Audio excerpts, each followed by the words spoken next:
What's up, guys? So today I'm going to show you how to bid on Copart. A lot of people always comment and ask me how to bid on Copart. So today we're going to show you. You have a few different options. So if you're a dealer, of course you would know how to do this already, but the common person and the regular daily person wouldn't know. So you would have to go right here to services and find you a broker, because you wouldn't have a license.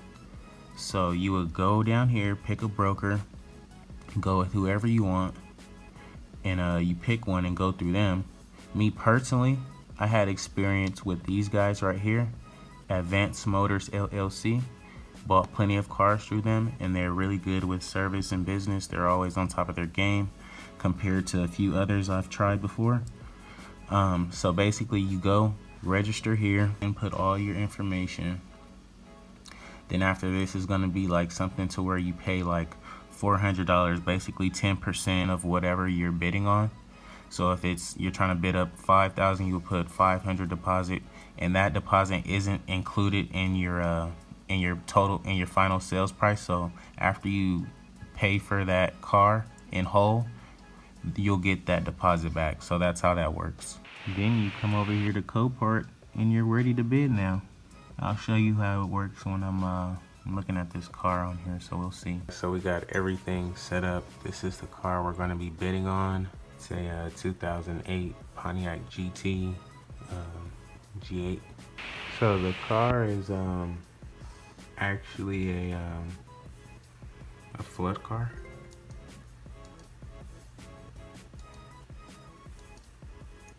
But I'm gonna take my guess because I know these LS motors, they're pretty easy to work with, and we're gonna get it figured out if we win. So shouldn't be too bad, but we're gonna hope for the best. Next on the block. It's time.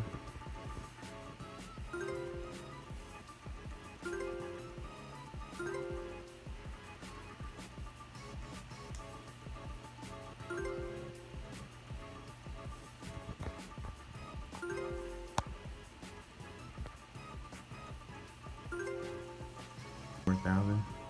See.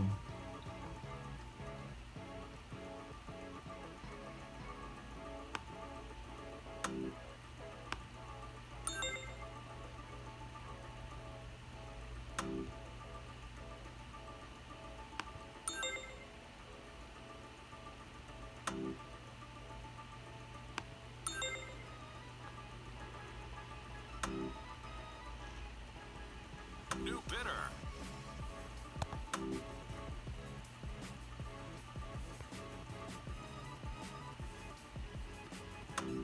New bidder.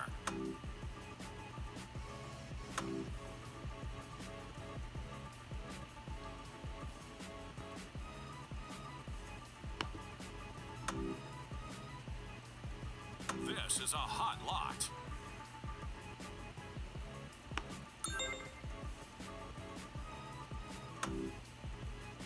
They really want it.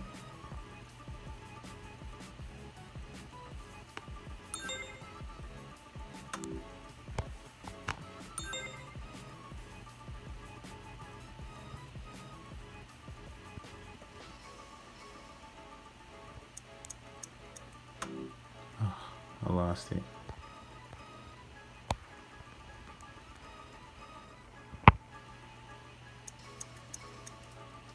New bidder. Let's see what it sells for.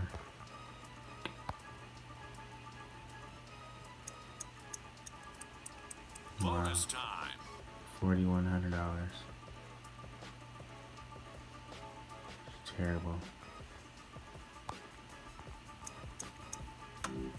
Oh, yeah, run it up. Don't let me lose it on 150 bucks. Yeah, that's tough. So as you guys see, I didn't win it. Can't win them all. I only put $400 deposit, so I was only able to bid up to like $4 grand.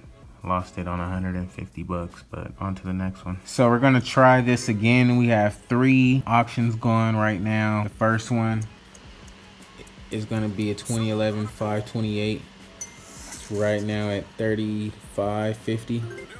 We're gonna see about that one. This one is a 2012 Audi Q5, 114,000 miles.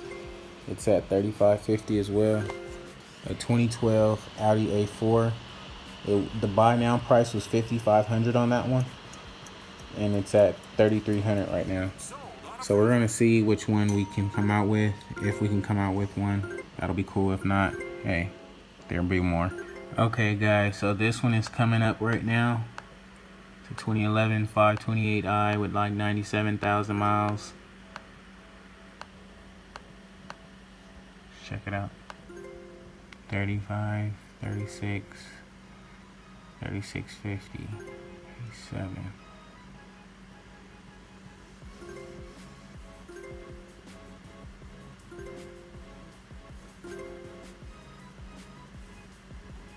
Just gonna wait it out.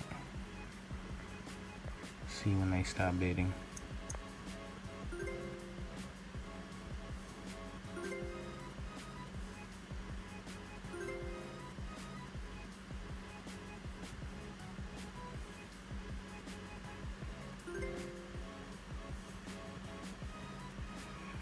Well, that's more than I'm doing.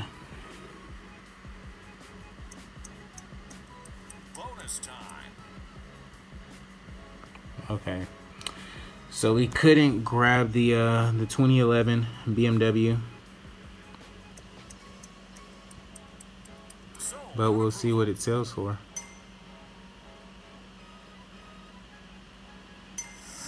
New bidder.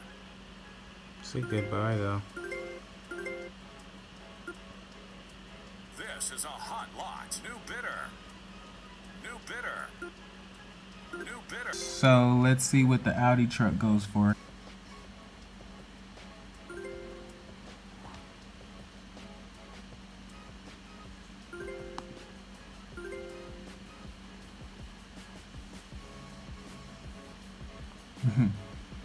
That's how you get them jumping, huh?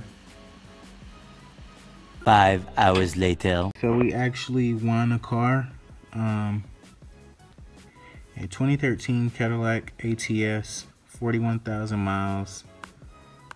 Literally no body damage. Says front end. But as you see, the motor looks really, really clean.